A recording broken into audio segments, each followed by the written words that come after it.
Samsung এবার এমন একটা ফোন নিয়ে আসছে দেখলে মনে হবে স্যামসাং কি অবশেষে মিড রেঞ্জে সত্যিকারের ভ্যালু ফর মানি ডিভাইস দিতে শুরু করলো। ফোনটি হলো Samsung Galaxy F70 Pro 5G, স্ন্যাপড্রাগনের প্রসেসর, অ্যামোলেড ডিসপ্লে, ওআইএস যুক্ত ক্যামেরা আর সবচেয়ে ইম্পর্টেন্ট 6 বছরের আপডেট। কাগজ কলমে সবই বেশ শক্তিশালী, বাট স্যামসাং কোথায় কাটসাট করছে এই জিনিসটা তো দেখতে হবে। সামনে থাকছে 6.7 ইঞ্চির full HD plus super AMOLED display, সাথে 120 হার্জের রিফ্রেশ রেট। এই জায়গায় স্যামসাংকে ক্রেডিট দিতেই হবে, ভিডিও দেখা, সোশ্যাল মিডিয়া কিংবা গেমিং সবকিছুতে ডিসপ্লে এক্সপিরিয়েন্স ভালো হওয়ার কথা। সাথে রয়েছে গরিলা গ্লাস ভিটাস প্লাসের সাপোর্ট এবং IP64 এর রেটিং। তবে IP64 এর রেটিং মানে যে পানিতে চোবানো যাবে ব্যাপারটা সেরকম না। প্রসেসর হিসেবে দেওয়া হয়েছে স্ন্যাপড্রাগন 6 Gen 3, সাথে LPDDR5X এর RAM এবং UFS 3.1 এর storage type. Daily use, multitasking কিংবা গেমিং এর জন্য পারফরম্যান্সটা বেশ ভালো হওয়া উচিত, কিন্তু এটাকে ফ্ল্যাগশিপ গেমিং প্রসেসর ভাবলে কিন্তু ভুল করবেন। আরো মজার বিষয় হলো LPDDR5X এর RAM দেওয়া হলেও চিপসেটের লিমিটেশনের কারণে কার্যকর মেমোরি পারফরম্যান্স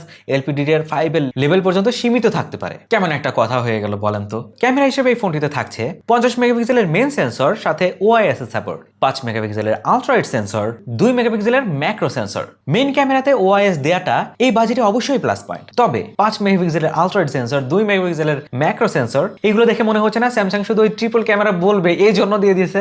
তবে সেলফিতে কিন্তু পাচ্ছেন 12 মেগাপিক্সেলের সেন্সর, যা HDR সেলফিও সাপোর্ট করে। ব্যাটারি হিসেবে দেওয়া হয়েছে 6000 mAh এর ব্যাটারি, সাথে 45 ওয়াটের fast charging support. Battery backup নিয়ে কোনো অভিযোগ থাকার কথা না, কিন্তু সমস্যা হচ্ছে 45 ওয়াটের যে অ্যাডাপ্টার এটা কিন্তু বক্সে পাচ্ছেন না, আলাদা করে কিনে নিতে হবে। অন্যদিকে স্যামসাং এর সবচেয়ে বড় অ্যাডভান্টেজ হচ্ছে সফটওয়্যার সাপোর্ট। 6 বছরের ওএস আপডেট পাচ্ছেন ভাই, আরো 6 বছরের সিকিউরিটি আপডেট। এই প্রাইস সেগমেন্টে লং টার্ম ব্যবহারের জন্য কিন্তু এই ফোনটা ভালোই হচ্ছে। ইন্ডিয়াতে ইনডাইরেক্টলি অফারে এই ফোনটা সেল হচ্ছে 6128GB variant 23999 rupees, 8128GB variant 27999 rupees, আর 8256GB variant 32999 rupees. Regular price কিন্তু এর থেকে একটু বেশি ভাই। বাংলাদেশে এখনো অফিসিয়াল কোনো ঘোষণা আসে নাই, তবে এই ফোনটা যদি বাংলাদেশের মার্কেটে আসে না, সেই ক্ষেত্রে 6128GB ভেরিয়েন্ট 33 থেকে 35,000 হইতে পারে, 8128GB ভেরিয়েন্ট 38 থেকে 40,000 টাকা হইতে পারে, আর 8256GB ভেরিয়েন্ট 44 থেকে 47,000 টাকার কাছাকাছি হইতে পারে। সব মিলিয়ে ডিসপ্লে, ওআইএস, ক্যামেরা আর 6 বছরের আপডেট ফোনটাকে কিন্তু একটা শক্তিশালী জায়গায় নিয়ে গেছে। কিন্তু স্যামসাং এর ওই যে চার্জার না দেওয়ার এই স্বভাবটা, এই জিনিসটাকে কিন্তু একটু ব্যাক সাইডে নিয়েই যাচ্ছে। তো এই ফোনটা যদি 35,000 টাকা বাজেট রেঞ্জে আসে, আপনি কি নিবেন?